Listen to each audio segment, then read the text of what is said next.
Seriously नाही घ्यायचं। आम्ही लोक यामध्ये वेल क्वालिफाईड आहोत।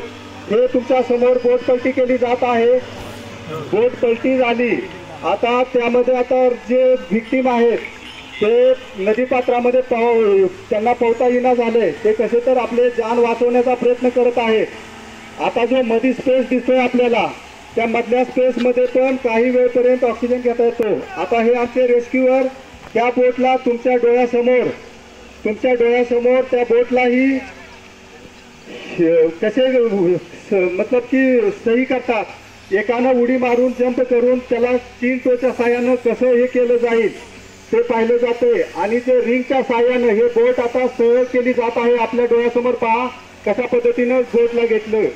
तर हे लाईव्ह प्रात्यक्षिक, वास्तविक आमच्या बोट बरोबर असे हादसे होत नसतात, कारण आम्ही त्याची पूर्ण काळजी घेत असतो। पण खास करून हे आपल्या FRB बोट आहे, जसे आर्मीची बोट झाली, तुमची आता ही आणलेली ही बोट आहे, ह्या डिसबॅलन्स होण्याची शक्यता असते। त्या व्हिक्टिमला आता अशा पद्धतीनं रेस्क्यू केलं गेलं तुमच्या डोळ्यासमोर। रेस्क्यू करून त्यांना लगेच तत्काळ, जर का बाबांनो ते बुडलेल्या अवस्थेत असेल तर त्याला तत्काळ बाबांनो MFR मेडिकल फर्स्ट रिस्पॉन्डर जी काही ट्रीटमेंट असेल ते लगेच, जर गरज असेल तर CPR ची त्याला CPR पण आम्हाला देता येतो।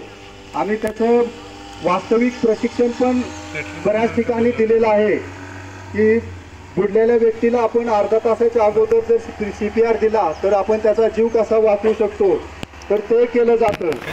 ही